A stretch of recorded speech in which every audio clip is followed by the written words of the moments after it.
अजूनही गावाकडील कुस्त्यांना भरपूर गर्दी उसळते. पारंपरिक खेळामध्ये रस असलेल्या लोकांसाठी कुस्ती हा एक महत्त्वाचा भाग आहे. जत्रा, यात्रा किंवा सण उत्सवांच्या काळात आखाड्यांमध्ये भरवलेल्या कुस्त्यांना लोक उत्साहाने पाहायला येतात. ही गर्दी म्हणजे केवळ खेळाबद्दलचा उत्साह नसतो, तर तो एक संस्कृती, परंपरा आणि सामाजिक एकत्र येण्याचा भाग असतो. अजूनही अनेक ठिकाणी स्थानिक पैलवानांना मान दिला जातो.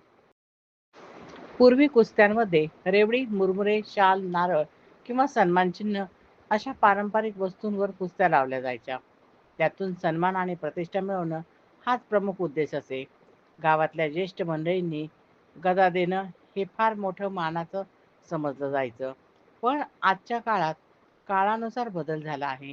कुस्ती आता एक प्रकारचा व्यावसायिक खेळ झाला आहे. त्यामुळे स्पर्धकांना रोख रक्कम, मोटारसायकल, चारचाकी गाड्या, गदा दिल्या जातात. हे बदल नक्कीच नव्या पिढीला आकर्षित करत आहेत.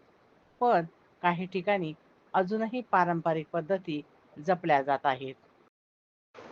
हल्लीच्या काळात पैशांचा प्रभाव, गटबाजी आणि स्पर्धेतील राजकारण यामुळे पंचांवर दबाव येतो.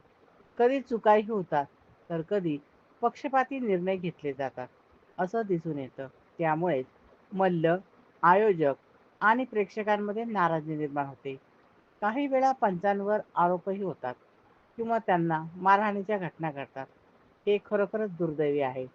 हा बदल फक्त खेळाच्या शिस्तीतच नव्हे, तर गाव कुस्तीतील संस्कृतीतल्या बदलाचंही प्रतिबिंब आहे. ताज्या घडामोडी पाहण्यासाठी सनवार्ता न्यूज चॅनलला लाईक करा आणि सबस्क्राईब करा.